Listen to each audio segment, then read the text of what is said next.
സബലീകരിക്കാത്ത വൈകാരിക ആവശ്യങ്ങളുടെ പ്രൊജക്ഷനായി വരുന്നത് മുഴുവനും. അതുകൊണ്ട് അല്പം അറിവുള്ള ആൾക്കാരെ നിങ്ങളെ കാണുമ്പോൾ നിങ്ങളുടെ പാപ്പരത്വം പെട്ടെന്ന് പിടിച്ചെടുക്കും. അതുകൊണ്ട് കുറെയെല്ലാം ഒതുക്കി ഒന്ന് ചെയ്യാൻ പ്രത്യേകം ഒന്ന് ശ്രദ്ധിക്കുക. അതുകൊണ്ട് ഇങ്ങനെ ആത്മീയമായും വൈകാരികമായും ശാരീരികമായും സ്ത്രീയും പുരുഷനും നമ്മളുടെ ഈ വ്യത്യാസങ്ങൾ അതുപോലെ തന്നെയാ. സ്ത്രീ സങ്കുചിത മനസാക്ഷിയുള്ളവളാണ്, പുരുഷനോ വിശാല മനോഭാവമുള്ളവനാണ്. ഉദാഹരണത്തിന് വൈരാഗ്യത്തിൽ കഴിയുന്ന രണ്ട് പുരുഷന്മാരെ പറഞ്ഞ് രമ്യപ്പെടുത്താൻ വളരെ എളുപ്പമാണ്. വൈരാഗ്യത്തിൽ കഴിയുന്ന രണ്ട് സ്ത്രീകള് വെറുതെ മെനക്കെടണ്ട. 20 കൊല്ലത്തെ അനുഭവത്തിൽ നിന്ന് ഞാൻ പറയുന്നത്. എന്റെ പൊന്നെ, അതുകൊണ്ടാണല്ലോ മനഃശാസ്ത്രം പറയുന്നത് മൂർഖം പാമ്പിനെയും പെണ്ണിനെയും പിണക്കരുതെന്നു. ഇതിന് രണ്ടിനെയും പിണങ്ങിയാൽ ഒരു സ്ത്രീ സ്നേഹിച്ചാൽ നക്കിക്കൊല്ലും. പിണങ്ങിയാൽ ആ മനുഷ്യൻ മുടിയുന്നത് വരെ അവൾ സമ്മതിക്കുകയില്ല. കാരണം സ്ത്രീയുടെ മനസാക്ഷി അതാണ്.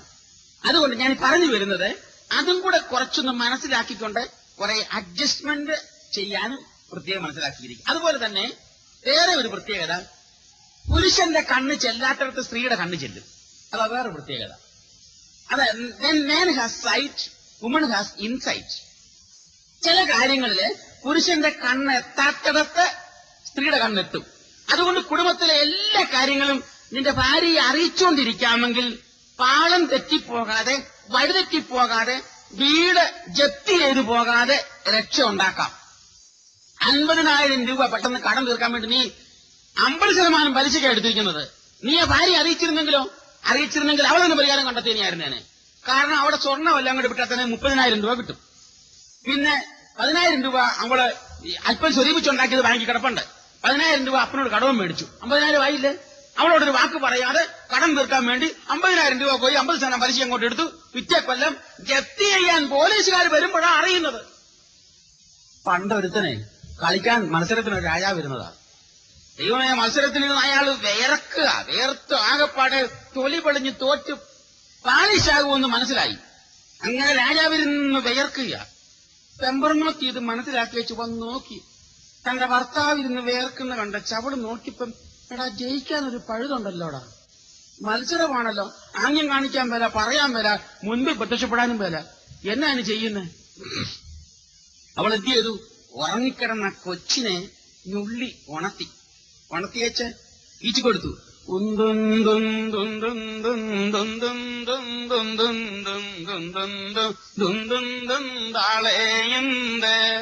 വർഷങ്ങളോളം കേട്ട് പരിചയമുള്ള ധ്വനിയിലെ ഉന്തിന്റെ സ്വരത്തിന്റെ അർത്ഥം മനസ്സിലായി. രാജാവ് നോക്കി, എവിടെയാടാ ഉന്താൻ ചാൻസ്? ആ കിടപ്പുണ്ടോടാ, ഉന്തി. മത്സരത്തിൽ ജയിച്ചു. അതുകൊണ്ട് ജീവിതത്തിൽ വിജയിക്കാൻ വല്ലപ്പോഴും ഈ പെമ്പർനോത്തുടെ ഈ ഉന്ത് അത് നല്ലതാ. ഈ ഉന്ത് കിട്ടി ജയിക്കണമെങ്കിൽ പരാജയപ്പെടുന്ന സന്ദർഭങ്ങൾ വരുമ്പോൾ അവളെ അറിയിച്ചുകൊണ്ടിരിക്കണം. അത് മനസ്സിലാക്കിയിരിക്കുക. അതുകൊണ്ട് ചിന്തിക്കുക. ഇപ്പം നമ്മൾ കണ്ടത്, ഞാൻ സമയം തീർന്നുകൊണ്ട് നിർത്താൻ തുടങ്ങുക, 2 മിനിറ്റ് പ്രാർത്ഥിക്കണമല്ലോ. അപ്പൊ ഇപ്പം നമ്മൾ കണ്ടത് കുടുംബജീവിതം വിജയിപ്പിക്കാൻ എന്ത് ചെയ്യണമെന്നാ കണ്ടത്. മറക്കരുത്. കേട്ട കാര്യങ്ങൾ നന്നായിട്ട് ചിന്തിച്ചുകൊണ്ട് പ്രാർത്ഥിച്ചുകൊണ്ട് വേണം വരാനായിട്ട്. 1 ഈശ്വരാനുഗ്രഹം, 2 ജീവിത പങ്കാളിയുടെ അനുഗ്രഹം, 3 മാതാപിതാക്കളുടെ അനുഗ്രഹം. അത് കഴിഞ്ഞ് നമ്മൾ കണ്ടത് ഒറ്റയാളിനെ സ്നേഹിക്കുക, സ്വയം മനസ്സിലാക്കുക, ജീവിത പങ്കാളിയെ മനസ്സിലാക്കുക.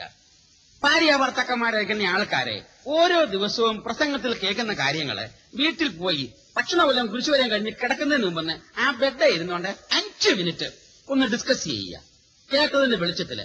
അങ്ങനെ നിങ്ങൾ നിങ്ങളുടെ ഭാര്യമാരാ നിങ്ങളുടെ ഭർത്താക്കന്മാരെയും സ്ത്രീ പുരുഷ മനഃശാസ്ത്രത്തിന്റെ പശ്ചാത്തലത്തില് ഒന്ന് മനസ്സിലാക്കാൻ പരിശ്രമിക്കുക. അവന്റെയും അവളുടെയും തനിമ ഒന്ന് മനസ്സിലാക്കുക. അങ്ങനെ വ്യവസ്ഥയിൽ അത് സ്നേഹിച്ചുകൊണ്ട് ഈ ധ്യാനത്തോടുകൂടി ദൈവത്തിന്റെ സങ്കല്പത്തിലെ ഒരു ഭാര്യയും ഭർത്താവും ആയിരിക്കാനായിട്ട് ആഗ്രഹിക്കുക, തീരുമാനിക്കുക, പ്രാർത്ഥിക്കുക. കരുണാമയനായ ദൈവമേ, കുടുംബജീവിതം എന്ന് പറയുന്ന ശ്രേഷ്ഠമായ ഒരു ദൈവവിളിയാണ് ഞങ്ങൾ സ്വീകരിച്ചിരിക്കുന്നത്.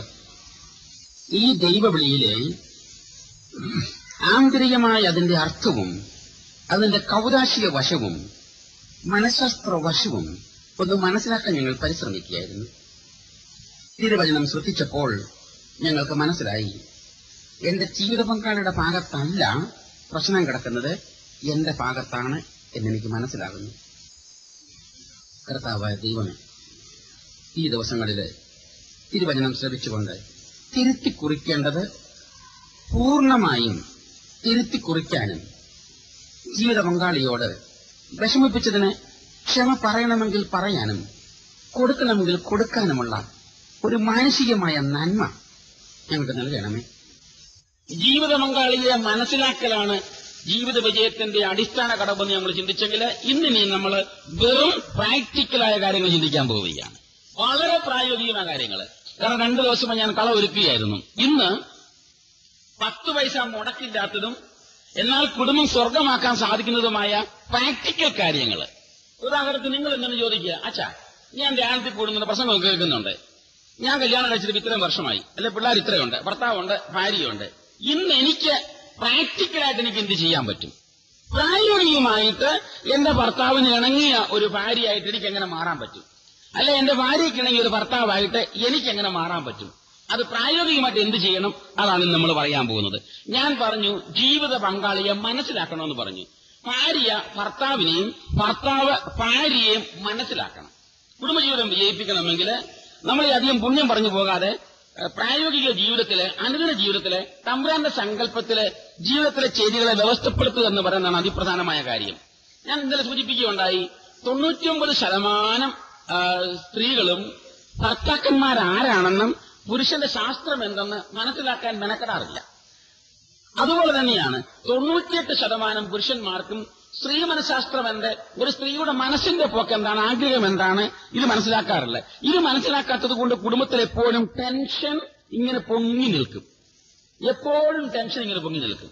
അതൊന്ന് മനസ്സിലാക്കിയിരിക്കുക. അതുകൊണ്ട് ഇന്ന് നമുക്ക് സ്ത്രീ പുരുഷനെയും പുരുഷൻ സ്ത്രീയെയും മനസ്സിലാക്കാനൊന്ന് പരിശ്രമിക്കാം. ഒരു നല്ല ഭർത്താവിന്റെ ആഗ്രഹം എന്താണ്, ഒരു ഭാര്യയുടെ ആഗ്രഹം എന്താണ്, അതാണ് ഇന്ന് നമുക്കൊന്ന് ചിന്തിക്കേണ്ടത്. പ്രായോഗികമായിട്ട് നല്ലൊരു ഭാര്യയിൽ നിന്ന് ഒരു ഭർത്താവ് എന്ത് പ്രതീക്ഷിക്കുന്നു, നല്ലൊരു ഭർത്താവിൽ നിന്ന് ഒരു ഭാര്യ എന്ത് പ്രതീക്ഷിക്കുന്നു? സ്ത്രീ, ഞാൻ പറഞ്ഞല്ലോ, വൈകാരിക ജീവിയാണെന്ന് ഞാൻ പറയുകയുണ്ടായി. പുരുഷന് വികാരമില്ലെന്നല്ല പറഞ്ഞത്, സ്ത്രീ വികാരനിർഭരയാണ്. അത് അതുകൊണ്ട് നമുക്കൊരു കാര്യം ചെയ്യാം. ആദ്യമായിട്ട് നല്ലൊരു ഭർത്താവിൽ നിന്നും ഒരു ഭാര്യ എന്ത് പ്രതീക്ഷിക്കുന്നു അത് നമുക്ക് ആദ്യം ചിന്തിക്കാം. അപ്പൊ കുറച്ച് സമാധാനമാകും. സമാധാനത്തിൽ മറ്റേ കാര്യം നമുക്ക് കാണാം, അല്ലെ പിന്നെ വേവലാതിയാകും. അതുകൊണ്ട് നമുക്ക് അവർക്ക് മുൻതൂക്കം കൊടുത്തേക്കാം. അത് തന്നെ അങ്ങ് ചിന്തിച്ചു കളയാം. നല്ലൊരു ഭർത്താവിൽ നിന്ന് ഒരു ഭാര്യ എന്താണ് പ്രതീക്ഷിക്കുന്നത്? ആ ഭാഗത്തേക്കൊന്ന് കടക്കാൻ പോവുക. സഹോദരന്മാരെ, നിങ്ങൾ ഏറ്റവും അധികം മനസ്സിലാക്കിയിരിക്കേണ്ടത്, നിങ്ങളിൽ നിന്ന് നിങ്ങളുടെ ഭാര്യ ഏറ്റവും അധികം പ്രതീക്ഷിക്കുന്നത് സ്നേഹമാണ്. ആ സത്യം മനസ്സിലാക്കിയിരിക്കുക. അവർക്ക് വേണ്ടത് കൈ നിറയെ, ഒരം നിറയെ, തോള് നിറയെ സ്വർണ്ണവളയല്ല, അരഡസൻ കാഞ്ചീപുരം സാരിയല്ല, 2 നില കെട്ടിടമല്ല, പെരയുടെ 2 വശത്തും 2 അൽസേഷൻ അല്ല, 4 പണിക്കാരല്ല. നിന്റെ സ്നേഹമാണ് അവന് വേണ്ടത്. പലപ്പോഴും വിദ്യാഭ്യാസമുള്ള ചില ഭർത്താക്കന്മാർ പോലും ഈ സത്യം മറന്നുപോവുക. ഒരു ചെറിയ ഉദാഹരണം ഞാൻ പറയാം. ഈ അടുത്ത നാളില് ഞാനൊരു ഭാര്യയും ഭർത്താവിനും വെച്ചുകൊണ്ട് കൗൺസിലിംഗ് കൊടുക്കുക. ഈ ഭാര്യയും ഭർത്താവും, ക്ഷമിക്കണം, തൃശ്ശൂർക്കാരത്തിൽ തന്നെയാണ്, 2 പേരും തൃശ്ശൂർക്കാരാണ്. ഇങ്ങനെയൊക്കെ വലിയ ബിസിനസ്സും ഉണ്ട്. പറഞ്ഞ ഞാനൊക്കെ ധ്യാനം കൂടാൻ വന്നത് ഏതാനും മാസങ്ങൾക്ക് മുമ്പ്, 5-8 മാസമായി കാണുമെന്ന് എനിക്ക് തോന്നുന്നത്. അപ്പോൾ ഈ പുരുഷനെ എനിക്കൊരു 20 കൊല്ലം മുമ്പ് മുതൽ പരിചയമുണ്ട്. അച്ഛനാകുന്നതിന് ആ വർഷം മുതൽ എനിക്ക് മനുഷ്യ പരിചയമാണ്. ഞങ്ങൾ ഉറ്റ സ്നേഹിതരാണ്. അതുകൊണ്ട് ഇദ്ദേഹത്തിന്റെ കല്യാണം ആശീർവാദത്തിന് പ്രസംഗം പറഞ്ഞത് ഞാനാണ്. അപ്പൊ എല്ലാ കാര്യത്തിനും അവനിങ്ങനെ വരും. അങ്ങനെയാണ് അവന് പിന്നെ ധ്യാനത്തിൽ വരാനിടയായത്. ഒരു കുഴപ്പമില്ലായിരുന്നു. നല്ല ഇയാള് MA പാസ്സായതാ. ഇയാൾക്ക് ബാങ്കിലൊരു ജോലി ഉണ്ടായിരുന്നു. ആ ബാങ്ക് ജോലി കളഞ്ഞേച്ച് അയാൾ ബിസിനസ് തുടങ്ങിയതാ, വലിയൊരു ജവളിക്കട. പക്ഷെ ജവളിക്കട നടത്തുന്നത് തൃശ്ശൂരല്ല, കേരളത്തിലെ വേറൊരു സ്ഥലത്ത് ഇയാൾ കടയിട്ടിരിക്കുന്നത്, തൃശ്ശൂർക്കാരനാണെങ്കിലും. അപ്പോൾ ഇവർ നല്ല സ്നേഹത്തിൽ കഴിഞ്ഞിരുന്നതാ. കല്യാണം കഴിഞ്ഞു 5-8 വർഷങ്ങൾ മുന്നോട്ട് നീങ്ങി 2 കുഞ്ഞുങ്ങളും ഉണ്ടായി. അതിനുശേഷം ധ്യാനത്തിൽ വന്നപ്പോൾ 2 പേരെയും കൂടെ ഞാൻ വിളിച്ചിരുത്തി. ഞാൻ ചോദിച്ചു, എന്താണ് വിശേഷമൊക്കെ? 2 പേരും മിണ്ടാതിരിക്കുക. എന്നിട്ട് കൊല്ലം പറയാനൊക്കെ പറ. അങ്ങനെ തന്നെ പറയട്ടെ അച്ഛാ. അതല്ല അവള് പറയട്ടെ. ആരെങ്കിലും തുടങ്ങന്റെ പനെ മോളെ നീ തുടങ്ങടി എന്ന് പറഞ്ഞു. ഉടനെ അവൾ പറഞ്ഞു, ശരി അച്ഛാ, ഞാൻ തന്നെ പറയാം. ഉടനെ അയാൾ കൂട്ടിച്ചേർത്തു, എന്റെ ഭാഗത്ത് എന്നാ തെറ്റുണ്ടെങ്കിലും അവിടെ ഇവിടെയും പറഞ്ഞു കിടക്കുന്ന എനിക്ക് ഇഷ്ടമില്ല. ഈ മനുഷ്യനോട് നിനക്കെല്ലാം തുറന്നു പറയാം. കാരണം ഇദ്ദേഹം ഒരു പുരോഹിതനാണെന്ന് മാത്രമല്ല എന്റെ ഉറ്റ ഒരു സ്നേഹിതനും കൂടിയാ. അതുകൊണ്ട് നിനക്ക് എല്ലാ വേണേലും പറഞ്ഞു. ആശാട്ടിക്ക് സന്തോഷമായി. ലൈസൻസ് കിട്ടിയല്ലോ, വീട്ടിൽ തുറന്ന് പറയാമല്ലോ. അവളങ്ങോട്ട് പറയാൻ തുടങ്ങി. അച്ഛൻ ഈ കഴിഞ്ഞ ദിവസങ്ങളിലെ ക്ലാസ് കൊടുത്തല്ലോ, സ്ത്രീപുരുഷ മനഃശാസ്ത്രത്തിന്റെ പശ്ചാത്തലത്തിലാണ് സംസാരിച്ചത്. അച്ഛനറിയാവല്ലോ. വെറും 32 വയസ്സ് പ്രായം മാത്രമുള്ള ഒരു സ്ത്രീയാണ് ഞാൻ. ഒരു സ്ത്രീയുടെ ആഗ്രഹം അഭിലാഷം അച്ചാച്ചൻ അറിയാവല്ലോ, 2 കുഞ്ഞുങ്ങളുമായി. ഈ മനുഷ്യൻ ഇഷ്ടം പോലെ കാശുണ്ടാക്കുന്നുണ്ട്. ചരക്കെടുക്കാനാണെന്നും പറഞ്ഞ് അങ്ങേര് ബാംഗ്ലൂർക്ക് ഒരു പോക്ക് പോകും. 3 ദിവസം കഴിഞ്ഞ് വരും. പിറ്റേ ആഴ്ചയിൽ മദ്രാസിനൊരു പോക്ക്, 3 ദിവസം കഴിഞ്ഞ് വരും. പിറ്റേ ആഴ്ചയിൽ ബോംബെക്ക് ഒരു പോക്ക്, 3 ദിവസം കഴിഞ്ഞ് വരും. ഇതൊരു നിത്യേന സംഭവമാണ്.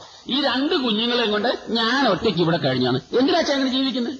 എന്തിനാ ഇങ്ങനെ ജീവിക്കുന്നത്? എന്തിനാ കാശുണ്ടാക്കുന്നത്? എന്തിനു വേണ്ടി? ആർക്ക് വേണ്ടി കാശുണ്ടാക്കാൻ? എന്തിനാ അങ്ങനെ ജീവിക്കുന്നത്? ഞാൻ ചോദിച്ചു, ശരിയാണോ ജോസഫ് പറഞ്ഞത്? ഈ പറഞ്ഞത് ശരിയാണോ? ഇതിനകത്ത് എന്തെങ്കിലും വാസ്തവമുണ്ടോ? ഒന്ന് അറിഞ്ഞിട്ട് ബാക്കി കാര്യം സംസാരിക്കുന്നുണ്ട്. അച്ഛൻ ഒന്ന് ചോദിച്ചു നോക്കാൻ അവർക്ക് എന്നാത്തിന്റെ കുറവാണ്. അച്ഛൻ ചോദിച്ചു നോക്കിയാൽ എന്നത്തിന്റെ കുറവാണ്. അച്ഛൻ ചോദിച്ചു നോക്കാം അവർക്ക്.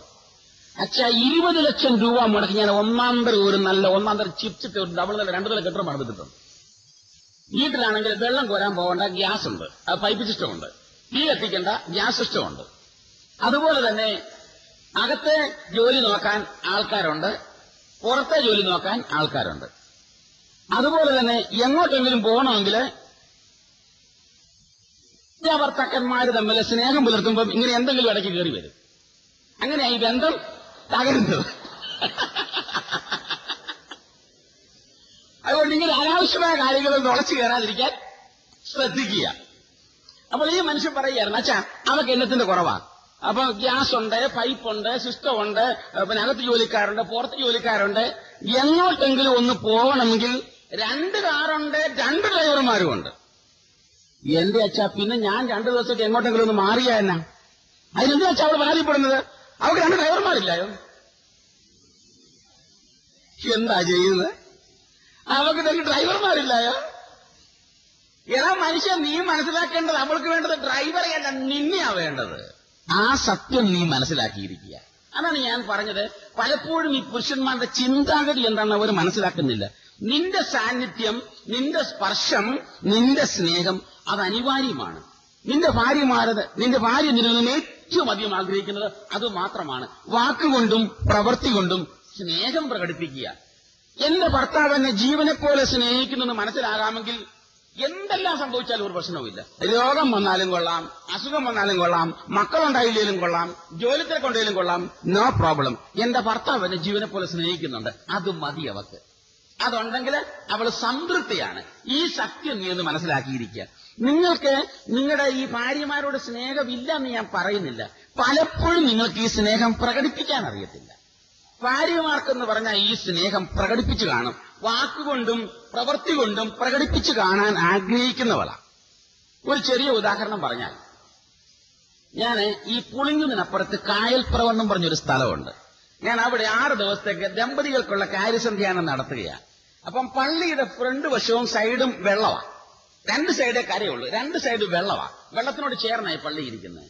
ഈ പള്ളിയുടെ പടിക്കലെ ആഴ്ച 2 പ്രാവശ്യം ബോട്ടേൽ ഡോക്ടർമാർ വന്ന് രോഗികളെ പരിശോധിച്ച് മരുന്ന് കൊടുത്തു പോകും. മൊബൈൽ ഹോസ്പിറ്റൽ, ഒരു മെയിൽ ഡോക്ടർ, ഒരു ഫീമെയിൽ ഡോക്ടർ. ഈ ധ്യാനം നടന്നതിന്റെ 2ാമത്തെ ദിവസം ബോട്ട് ഇങ്ങനെ കെട്ടിക്കിടക്കുക. ലേഡി ഡോക്ടർ പേഷ്യന്റിനെ പരിശോധിച്ച് മരുന്ന് കൊടുത്തുകൊണ്ടിരിക്കുക. ആ സമയത്ത് പള്ളിയിൽ എന്റെ പ്രസംഗം നടക്കുക. അന്ന് ഭാര്യാഭർത്തൃ ധർമ്മത്തെക്കുറിച്ച് സ്ത്രീപുരുഷ മനഃശാസ്ത്രവും ഭാര്യാഭർത്തക്കന്മാരുടെ അവകാശങ്ങളെക്കുറിച്ച് സംസാരിച്ചുകൊണ്ടിരുന്നത്. ബോട്ടയിൽ ഇരുന്നുകൊണ്ട് ആ സ്ത്രീ അത് കേട്ടു. ആ ലേഡി ഡോക്ടർ അത് കേട്ടേച്ച് തുടർന്നുള്ള 5 ദിവസം അവധിയെടുത്ത് ധ്യാനത്തിൽ പങ്കെടുത്തു. എന്നിട്ട് വന്നിട്ട് എന്നോട് പറഞ്ഞു, എനിക്കൊരു 10 മിനിറ്റ് സംസാരിക്കാൻ തരാമോ? ഓ, തീർച്ചയായിട്ടും. ഞാൻ പറഞ്ഞു, പിറ്റേ ദിവസം ഉച്ച കഴിഞ്ഞ് 3 മണിക്ക് വന്നേക്കാൻ പറഞ്ഞു. അവൾ വന്നു. കാരണം 4 മണിക്കാണ് ധ്യാനം തുടങ്ങുന്നത്, വൈകിട്ടാ പ്രോഗ്രാം. അതുകൊണ്ട് 3 മണിക്ക് വന്നേക്കാൻ പറഞ്ഞു. അവൾ വന്നു എന്റെ മുറിയിലിരുന്നു. ഞാൻ ചോദിച്ചു, എന്താ മോളെ പ്രശ്നം? അത് തന്നെയാ എന്റെ പ്രശ്നം. മോടെ പ്രശ്നം കണ്ടതാ? അത് തന്നെയാ എന്റെ പ്രശ്നം. ഞാനങ്ങ് വട്ടറടിച്ച്, ഇതെന്നെ കളിയാടാ? മോടെ പ്രശ്നം കണ്ടതാ? അത് തന്നെയാ എന്റെ പ്രശ്നം. ഇതിന്റെ വല്ല വട്ടുവാണ്. പറഞ്ഞ അവള് പറഞ്ഞു, അച്ഛന് മനസ്സിലായില്ലല്ലേ, അത് തന്നെ എന്റെ പ്രശ്നം എന്ന് പറഞ്ഞപ്പോ, ഞാൻ ഡോക്ടറാണ്, എന്റെ ഭർത്താവും ഡോക്ടറാണ്. കല്യാണം കഴിഞ്ഞിട്ട് 16 വർഷമായി. 16 വർഷം കല്യാണം കഴിഞ്ഞിട്ട്, 3 പിള്ളേരുമുണ്ട്. കല്യാണം കഴിഞ്ഞ ആദ്യ രാത്രി മുതൽ ഞാൻ ഈ മനുഷ്യനോട് കാല് പിടിച്ച് പറയുന്നതാ, ഒരു പ്രാവശ്യമെങ്കിലും നിങ്ങൾ എന്നെ മോളെ എന്നൊന്ന് വിളിക്കാൻ. അതുകൊണ്ടാ എന്നാ മോളെ പ്രശ്നം ചോദിച്ചപ്പോൾ അത് തന്നെയാണ് പ്രശ്നം എന്ന് ഞാൻ പറഞ്ഞു. നോക്കണേ, കേട്ടായാലും വലിയ അതിശയമാണെങ്കിലും ശരിയാണെന്ന് തോന്നും. കാര്യം ഒരു ഡോക്ടറാ. എന്നാലും ആ മോളെന്ന് ഭർത്താവ് ഒന്ന് സംബോധന ചെയ്ത് കേൾക്കാനുള്ള ആ കൊതി. എന്താ മോളെ പ്രശ്നമെന്ന് ഞാൻ ചോദിച്ചപ്പോ അവള് പറഞ്ഞു അതുകൊണ്ടാണ്. അത് തന്നെയാ എന്റെ പ്രശ്നം. മോളെന്ന് ഭർത്താവ് 16 കൊല്ലം ഞാൻ അയാളുടെ കാല് പിടിച്ച് പറയുന്നതാ. ഇന്ന് വരെ അയാൾ വിളിച്ചിട്ടില്ല. അത് നിങ്ങൾ മനസ്സിലാക്കിയിരിക്കുക. ഈ സ്ത്രീ മനഃശാസ്ത്രത്തില് ഭർത്താവ് ഭാര്യയെ മോളെ എന്ന് വിളിക്കുന്നത് അവൾക്ക് വലിയ ഇഷ്ടമുള്ള കാര്യമാണ്. നിങ്ങൾക്ക് ശരിയുണ്ടോ? ഞാൻ പറഞ്ഞു അത് പലപ്പോഴും അറിയത്തില്ലാത്തതുകൊണ്ടായി. ഈ കുണുക്കിട്ടാപ്പനെ വിളിക്കണ്ട. അതിനു മുമ്പുള്ള കാലഘട്ടങ്ങളിൽ ഭർത്താവ് ഏത് സമയത്തും ഭാര്യയെ സാരമില്ല മോളെ, അത് പോട്ടെ പോലെ, മോളെ എങ്ങനെയാണ് കാര്യം എങ്ങനെയാ എന്ന് സംബോധന ചെയ്ത് സംസാരിക്കുന്നത് ഭാര്യമാർക്ക് ഏറെ ഇഷ്ടമുള്ളതാണ്. ആ ഭർത്താവിന്റെ സ്നേഹം അവൾ റിലീസ് ചെയ്യും. ആ സത്യം നീ എന്ന് മനസ്സിലാക്കിയിരിക്കുക. അതുകൊണ്ട് ഇങ്ങനെ എല്ലാ കാര്യത്തിലും വാക്കിലും പ്രവൃത്തിയിലും അവളെ ജീവനെ പോലെ സ്നേഹിക്കും. ഉദാഹരണത്തിന് അവൾ ജോലി ചെയ്ത് വീട്ടിൽ ഇങ്ങനെ മടത്ത് കിടക്കുമ്പോഴത്തേക്കിന് വെറുതെ ഒന്ന് പറയാം, ഇതെന്താ മോളെ നിന്റെ മുഖം ഇങ്ങനെ വാടിയിരിക്കുന്നത്, നിനക്ക് എന്ത് പറ്റി, നീ ജോലിയൊക്കെ അവിടെ നിർത്ത്, പോയി നിന്റെ മുഖം ഒന്ന് സോപ്പിട്ട് കൈ വെച്ച് ഇങ്ങോട്ടൊന്ന് വന്നേ, ഇവിടെ വന്നിരുന്നു, നിനക്ക് എന്നാ പറ്റി, എടി നിന്റെ മുഖം വാടിയാൽ എന്റെ മനസ്സ് വിഷമിക്കും, നിനക്ക് അറിയത്തില്ലേ? അയ്യോ അവള് മതി. അത്രയൊന്ന് പറഞ്ഞായിരുന്നെങ്കിൽ അവളൊന്ന് സ്വർഗത്തിലോട്ട് പൊങ്ങിയ പോലെ തോന്നിയേനെ. അത്രയൊന്ന് പറഞ്ഞാൽ മതി. എടി നിന്റെ മുഖം വാടിയാൽ എന്റെ മനസ്സ് വിഷമിക്കും, നിനക്ക് അറിയത്തില്ലേ? അതൊന്ന് കേൾക്കാനുള്ള കൊതി, അത് മനസ്സിലാക്കിയിരിക്കുക. അങ്ങനെയൊക്കെയാ സ്നേഹം പ്രകടിപ്പിക്കുന്നത്. കൊച്ചു കൊച്ചു കാര്യങ്ങളായിരിക്കാം. ഇപ്പൊ ഉദാഹരണത്തിന് നിങ്ങളുടെ ബെമ്പർ നോത്തിക്ക് മസാല ദോശ ഇഷ്ടമാണെന്നറിയാം, അല്ല ഉഴുന്നുവട ഇഷ്ടമാണെന്നറിയാം. ജോലിയും കഴിഞ്ഞ് ഓഫീസിൽ പോകുമ്പോൾ എവിടെങ്കിലും മലയാളി ഹോട്ടലിൽ കയറി 2 ഉഴുന്നുവട മേടിച്ചോണ്ട് പോകണ്ടായോ? അതുകൊണ്ട് എനിക്ക് വന്നേ ഞാനൊരു സൂത്രം കൊണ്ടുവന്നിട്ടുണ്ട്. എന്നതാ സാരിയോ വല്ലതാണ്? സാരി ഒന്നുമല്ല, നീ ഇങ്ങോട്ട് വാ, കൊണ്ടുവന്നിട്ടുണ്ട്, ദേ പിടി എന്ന് പറഞ്ഞെടുത്ത് അങ്ങോട്ട് കൊടുത്തു. ഉഴുന്നുവട. എന്റെ ദൈവമേ, നിങ്ങളെ ഒരു കാര്യം, ഉഴുന്നുവട ഇഷ്ടമാണ് ഞാൻ ചുമ്മാ ഒന്ന് പറഞ്ഞു പോയി നോക്കിയാ കാണിച്ചു വെച്ചിരിക്കുന്നത് കണ്ടോ? ആ സ്നേഹം അവള് മറക്കുകയല്ല. ഇവള് മരിക്കുന്ന കാലത്ത് ശവപ്പെട്ടി കിടത്തിയാലും മരിച്ചോ ഇല്ലയോ എന്നറിയാൻ ചെവി ചെന്നിട്ട് എടി നമ്മുടെ ഉഴുന്നുവട എന്നത് പറഞ്ഞാൽ മതി. മരിച്ചില്ലെങ്കിൽ അവൾ കണ്ണു തുറന്നിരിക്കും. അത് മനസ്സിലാക്കിയിരിക്കുക. അപ്പൊ ഇങ്ങനെയുള്ള ഈ കൊച്ചു കൊച്ചു കാര്യങ്ങളില് വിശ്വസ്തത കാണിക്കുക എന്ന് പറയുന്നത് ഒരു വലിയ കാര്യമാണ്. അഗസ്റ്റീനോസ് പറയുകയായിരുന്നു, little things are little things, but faithfulness in little things is A great thing. ചെറിയ കാര്യങ്ങൾ തന്നെ. ആ ചെറിയ കാര്യങ്ങളിൽ വിശ്വസ്തത കാണിക്കുക എന്ന് പറയുന്നത് ഒരു വലിയ കാര്യമാണ്. ഇങ്ങനെ ഒരു കൺസേൺ, അവളോടൊരു സ്നേഹം. ഉദാഹരണത്തിന് രാവിലെ നീ കാപ്പി കുടിച്ചേച്ച് ഓഫീസിലേക്ക് പോയി, അല്ലെ പണിക്ക് പോയി, ജോലിക്ക് പോയി, അവളെ നീരുവീഴ്ചയായി ശകലം പനിയായി തലവേദനയായിട്ട് വിച്ചും പരത്തി കിടക്കുന്ന കണ്ടേച്ച് പോയതാ. എന്നാൽ വന്നു കഴിഞ്ഞിട്ട് അത് ചത്തോ ഇതൊന്ന് അന്വേഷിക്കണമല്ലോ.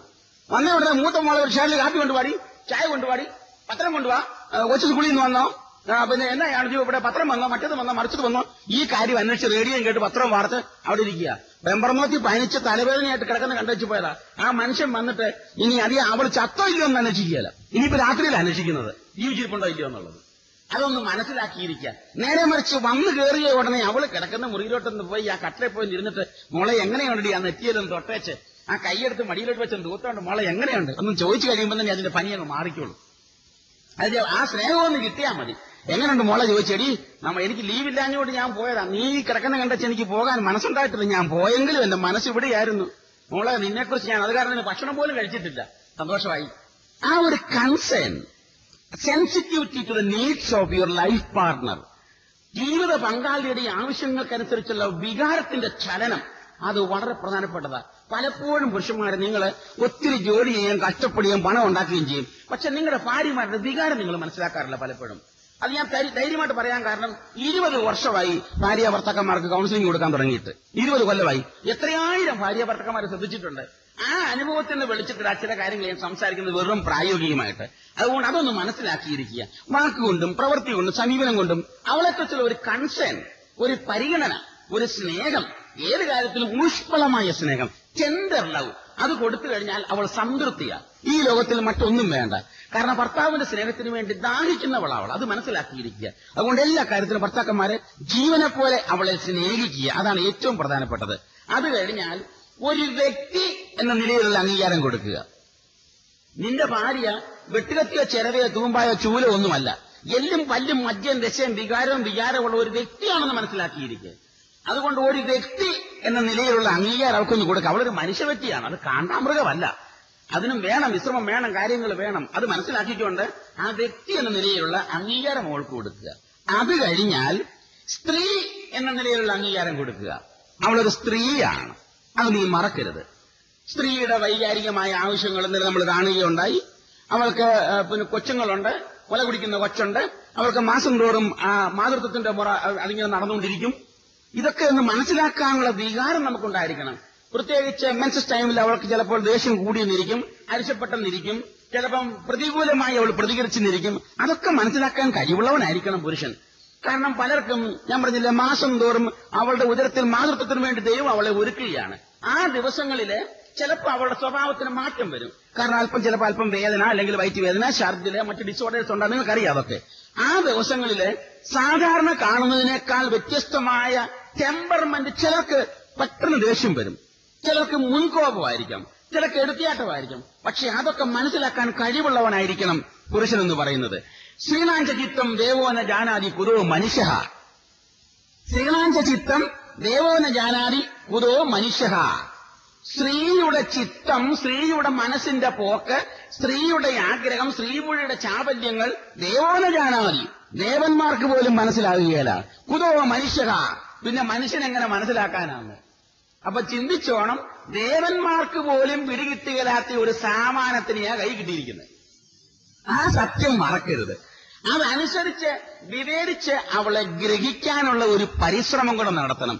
അതുകൊണ്ട് സ്ത്രീ എന്ന നിലയിലുള്ള അംഗീകാരം കൊടുക്കുക. സ്ത്രീക്ക് ചില പ്രത്യേകതകളുണ്ട്. ഇപ്പൊ ഉദാഹരണം പറഞ്ഞു കഴിഞ്ഞാൽ, ഒരു കാര്യം പറഞ്ഞാൽ തെരുതരാന്ന് പറഞ്ഞുകൊണ്ടിരിക്കും. അത് സ്ത്രീയുടെ സ്വഭാവമാണ്, നിന്റെ ഭാര്യയുടെ കുഴപ്പമല്ല. സ്ത്രീ അങ്ങനെയാണ്. ഒരു കാര്യം പറഞ്ഞാൽ, ഞാനടി പൊട്ടനാണ്, നീ അത് പറഞ്ഞതല്ലേ, ഞാൻ കേട്ടല്ലോ, പിന്നെ അത് പറയണോ, പിന്നെയും പറയണോ, അങ്ങനെയാ പറയും, പറഞ്ഞുകൊണ്ടിരിക്കണം, കേൾക്കണം. കാരണം സ്ത്രീ അങ്ങനെയാ. അതുകൊണ്ട് അതൊന്ന് നീ എടുത്തു ചാടാതെയും പൊട്ടനാന്ന് പറയാതെ അരിശം കാണിക്കാതെ അതുകൊണ്ട് കേക്ക്. ചെയ്യണ്ടേ, ഇവളീ പറഞ്ഞത് ചെയ്തു കൊടുക്കണ്ട, കേട്ടാച്ചാ മതിയെന്ന്. ചുമ്മാ പിന്നെ എന്റെ മോളെ നീ പറഞ്ഞ നിനക്ക് ഞാൻ രണ്ടുപേരും ആരാ ഉള്ളത്? കൊള്ളാം, മേടിച്ചോണ്ട് വരാം, തീർച്ചയായിട്ടും മേടിച്ചോണ്ട് വന്നേക്കാം, ഞാൻ മേടിച്ചോണ്ട് വരാം, തീർച്ചയായിട്ടും മേടിക്കണ്ടെന്ന് ഇതൊന്ന് പറഞ്ഞാൽ മതി. ഇങ്ങനെ അത് മനസ്സിലാക്കിയിരിക്കുക. അതുകൊണ്ട് ഇങ്ങനെ കൂടെ കൂടെ സ്ത്രീ അങ്ങനെയാ, കൂടെ പറഞ്ഞ കാര്യങ്ങൾ പറഞ്ഞുകൊണ്ടിരിക്കും. ശ്രദ്ധിച്ച് ശാന്തമായിട്ട് കേൾക്കുക. പിന്നെ സ്ത്രീത്വത്തിന്റെ വേറൊരു പ്രത്യേകത, ഒരു കാര്യം പറഞ്ഞാൽ ഉടനെ സാധിച്ചു കിട്ടണം, ഉടനെ സാധിക്കണം. ഇപ്പൊ ഭർത്താവ് പറഞ്ഞെന്ന് കൂടിക്കോ, എടീ നമ്മുടെ ഈ കടമെല്ലാം തീർത്തേച്ച് ഇനിയുള്ള മാസങ്ങളില് നമുക്കുള്ളതൊക്കെ സ്വരുക്കൂട്ടിക്കൊണ്ട് നമുക്കൊരു വീട് പണിയണം. അത്രയും പറഞ്ഞതേ ഉള്ളൂ. അവള് കല്ലെടുത്തോളാം, ചുമ്മാ നമുക്ക് തറക്കല്ലിടാം. കണ്ടോ, ഇപ്പൊ ഉടനെ ഇറങ്ങിയത് അത് പറഞ്ഞു പോയി. ഇനിയിപ്പോ ഏത് നേരം വീടിന്റെ സ്വപ്നമാണ്. സ്ത്രീക്ക് ഒരു കാര്യം പറഞ്ഞാൽ ഉടനെ സാധിച്ചു കിട്ടണം. അതൊക്കെ സ്ത്രീത്വത്തിന്റെ പ്രത്യേകതയാണ്. അതും കൂടെ മനസ്സിലാക്കിയിരിക്കുക. അതാണ് ഞാൻ പറഞ്ഞത്, സ്ത്രീ എന്ന നിലയിലുള്ള അംഗീകാരം കൊടുക്കുക. ഞാൻ പറഞ്ഞില്ലേ, സൗന്ദര്യത്തിന്റെ കാര്യത്തിൽ ഒത്തിരി ശ്രദ്ധിക്കുന്നവളാ. ഇന്നലെ ഞാനത് പറയുകയുണ്ടായി. അത് കുറെയെല്ലാം അംഗീകരിച്ചു കൊടുത്തേക്കുക, കുറെയെല്ലാം അംഗീകരിച്ചു കൊടുക്കുക. വൈകാരികതയുണ്ട്, അതും അംഗീകരിച്ചു കൊടുക്കുക. ഇങ്ങനെ ആ സ്ത്രീത്വത്തിന്റെ പ്രത്യേകതകൾ ഒന്ന് അംഗീകരിച്ചു കൊടുക്കുക. ആ സത്യം ഒന്ന് മനസ്സിലാക്കിയിരിക്കുക. ഇനി അത് കഴിഞ്ഞാൽ അവളുടെ മാതൃത്വം അംഗീകരിക്കുക. നിങ്ങളുടെ ഭാര്യയുടെ മാതൃത്വം അംഗീകരിച്ചു കൊടുക്കുക. ഭാര്യയുടെ മാതൃത്വം എപ്പോഴാ ഭർത്താവ് അംഗീകരിക്കുന്നത്? നിന്റെ ഭാര്യ അമ്മയായത് എപ്പോഴാ? അമ്മയായത്, മാതാവായത് ഒരു കുഞ്ഞിനെ പ്രസവിച്ചു കഴിഞ്ഞപ്പോഴാണ് നിന്റെ ഭാര്യ അമ്മയായത്. ഭർത്താവ് എങ്ങനെയാ അപ്പം ഭാര്യയുടെ മാതൃത്വം, ഈ അമ്മയുടെ പദവി അംഗീകരിച്ചു കൊടുക്കുന്നത് എങ്ങനെയാ അംഗീകരിച്ചു കൊടുക്കുന്നത്?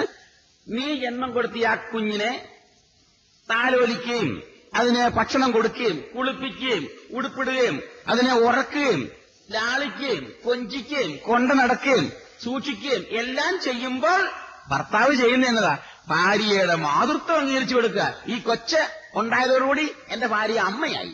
അവളുടെ ആ അമ്മയുടെ പദവി, ആ മാതൃത്വം അംഗീകരിക്കുക ഈ കൊച്ചിനെ കൈകാര്യം ചെയ്യുന്നതിലൂടെ. പക്ഷേ പല പുരുഷന്മാരും ഭാര്യ ഗർഭിണിയായോ അവന്റെ ജോലി തീർന്നിനി, ഇനി അവൻ 2 കൊല്ലത്തെ ജോലിയില്ല, പോരെ? അതുപോരാ. PWD എല്ലാം ഭാര്യയ്ക്ക്. പ്രസവിക്കുക, കഴിക്കുക, കുളിപ്പിക്കുക, ഉറക്കുക, വളർത്തുക, അതെല്ലാം ഭാര്യമാർക്ക്. അത് പറ്റുകയില്ല. ഭാര്യയുടെ മാതൃത്വം നീ അംഗീകരിച്ചു കൊടുക്ക്. ജീവൻ കൊടുത്ത കൊച്ചിന് ജീവിതം കൊടുക്കാൻ നിനക്കും ധാർമ്മികമായ കടപ്പാടുണ്ട്. ആ സത്യം നീ മനസ്സിലാക്കിയിരിക്കണം. അതുകൊണ്ട് അവളുടെ മാതൃത്വത്തെ അംഗീകരിച്ചു കൊടുക്കുക. അത് കഴിഞ്ഞാൽ ഇനി ഭാര്യ പദവിയും കൂടെ അലങ്കരിക്കണം. അപ്പൊ നോക്കിക്കേ, വ്യക്തി എന്ന നിലയിലുള്ള അംഗീകാരം, സ്ത്രീ എന്ന നിലയിലുള്ള അംഗീകാരം, മാതൃത്വത്തിന്റെ അംഗീകാരം, ഭാര്യ എന്ന നിലയിലുള്ള അംഗീകാരം കൊടുക്കണം. അതുകൂടെ മനസ്സിലാക്കിയിരിക്കുക. വിവാഹം കഴിച്ച് നിന്റെ വീട്ടിൽ വന്നു കഴിഞ്ഞാൽ നിന്റെ ജീവിതത്തിലെ ആദ്യത്തെ ആധികാരികമായ വ്യക്തി നിന്റെ ഭാര്യയാണ്. ആ സത്യം മറക്കരുത്. നിന്റെ ഭാര്യയുടെ അവകാശം കഴിഞ്ഞിട്ട് നിന്റെ ജീവിതത്തിൽ മറ്റാർക്കെങ്കിലും കൈ കടത്താൻ അവകാശമുള്ളൂ. ആദ്യത്തെ അവകാശം ഭാര്യയ്ക്ക്. അതുകൊണ്ട് നിന്റെ സങ്കടവും ദുഃഖവും വിഷമവും രോഗവും പണവും സമ്പാദ്യവും കടവും ഇതെല്ലാം അറിയാൻ അവൾക്ക് അവകാശമുണ്ട്. കാരണം അവൾ വേലക്കാരത്തി അല്ല, ഒരു റിലേറ്റീവ് അല്ല, ഒരു ബന്ധുവല്ല, ജീവിത പങ്കാളിയാ. ജീവിതത്തിന്റെ പങ്കാളിയാകുന്നത് ശരീരം മാത്രം പങ്കുവെക്കുമ്പോഴല്ല, ഉള്ളതും പങ്കുവെക്കുമ്പോഴാ. ഉള്ളത് മുഴുവനും പങ്കുവെക്കണം. അപ്പം പണവും ദുഃഖവും സങ്കടവും രോഗവും വേദനയും കടവും വിഷമവും സന്തോഷവും എല്ലാം പങ്കുവെക്കണം. അതുകൊണ്ട് ഭാര്യയെ മറച്ച് ഒന്നും വേണ്ട, യാതൊന്നും വേണ്ട. അത് മനസ്സിലാക്കിയിരിക്കുക. ഭാര്യയുടെ പദവി അംഗീകരിച്ചു കൊടുക്കുക, ആ കാര്യം മനസ്സിലാക്കിയിരിക്കുക. ഇനി അത് കഴിഞ്ഞാൽ ജോലിയിൽ അവളെ അംഗീകരിക്കുക. എന്തുമാത്രം ജോലി ഞാൻ പലപ്പോഴും ചിന്തിച്ചു പോയിട്ടുണ്ട്. എന്റെ ദൈവമേ, ബാക്കിയുള്ളവർക്കൊക്കെ ശനിയാഴ്ച അവധി, ഇവിടെയാണെങ്കിൽ വെള്ളിയാഴ്ച അവധി, ഞായറാഴ്ച അവധി, ഇടയ്ക്കൊരു ഓഫ്, ആഴ്ചയിലൊരു ഓഫ്, പിന്നെ ആണ്ടിന് ചക്രാന്തിക്ക് അവധി, പിന്നെ മന്ത്രി മരിക്കുമ്പോൾ അവധി, പ്രസിഡന്റ് മരിക്കുമ്പോൾ അവധി, ആക്സിഡന്റ് ആയാൽ അവധി, സ്കൂളിൽ മരിച്ചാൽ അവധി. പെമ്പർനോട്ടിക്ക് മാത്രം എന്റെ ദൈവമേ എന്ന അവധി. ഇപ്പൊ ഉദാഹരണത്തിന് പ്രസിഡന്റ് അദ്ദേഹം മരിച്ചു, അല്ലെ രാജാവ് മരിച്ചു, അതുകൊണ്ട് രാഷ്ട്രത്തിന് മുഴുവനും 3 ദിവസത്തേക്ക് പൂർണ്ണമായ നിശബ്ദതയും അവധിയും. അതുകൊണ്ട് 3 ദിവസത്തേക്ക് അടുക്കളയ്ക്കും അവധി. നടക്കുവോ? തമ്പുരാനെ, ഇവിടെ എന്നെല്ലാം സംഭവിച്ചാലും ഓണം വന്നാലും സംക്രാന്തി വന്നാലും രാജാവ് മരിച്ചാലും രാജി ആമെ പിടിക്കാൻ പോയാലും കുളിക്കാൻ പോയാലും കൊള്ളാം, പെമ്പർനോത്തി 5 മണിയാകുമ്പോൾ കണ്ണു തിരിപ്പിക്കാണ്ട് അടുക്കളയിലോട്ട് കയറിക്കുവാണ്. ഇനി നേരം വെളുത്താ വയ്യോളും പറയണ്ട എന്തെല്ലാം കഷ്ടപ്പാടാ. ഈ ആട്ടുകല്ലും അരകല്ലും ഒരകല്ലും ഈ തീയും ഈ ഉണ്ടാക്കും ഈ പരിപാടിയും അടുക്കളയ്ക്കകത്ത് നിന്നുകൊണ്ട് പണി ചെയ്യുമ്പോൾ അതിന്റെ ബുദ്ധിമുട്ട് നമുക്ക് ആർക്കും അറിയത്തില്ല. ഇതൊക്കെ 2-ാം ദിവസം നാം പറയും, റോസമ്മേ നീയാണ് എന്റെ ദൈവം എന്ന് നീ പറയും.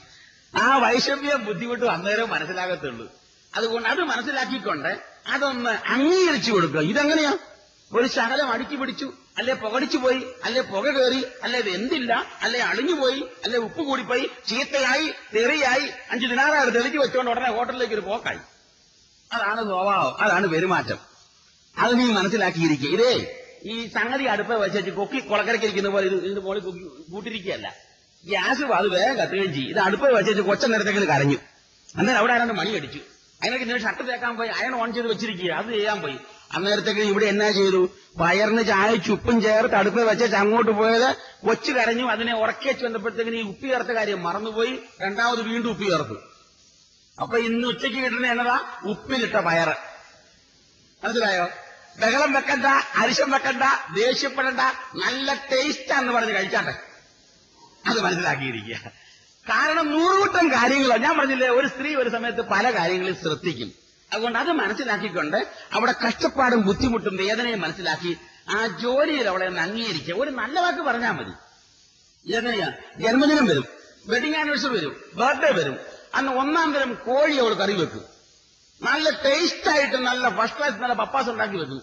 ഇത് ചട്ടി വടിച്ച് മുഴുവൻ അടിച്ച് തീർക്കുകയും ചെയ്യും. എന്നാൽ നന്നായിരുന്നു ഒരു വാക്ക് പറയുകയല്ല. ഇനി ഉണ്ടോ അടി? അത് വേണം ചോദിക്കും. അത് ചോദിക്കും.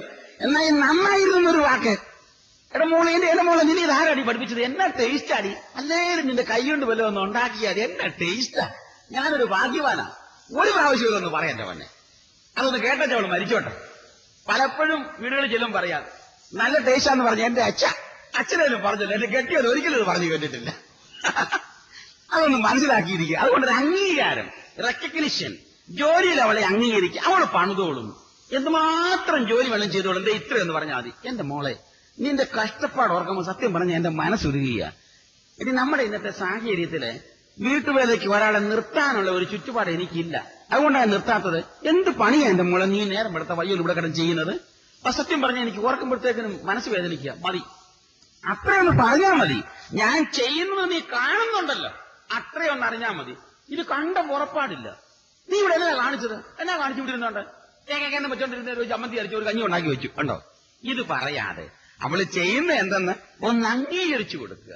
അത് മനസ്സിലാക്കിയിരിക്കുക. അതുകൊണ്ട് എല്ലാ കാര്യത്തിലും എല്ലാ ജോലിയിലും അവളെ ഒന്ന് അംഗീകരിക്കുക.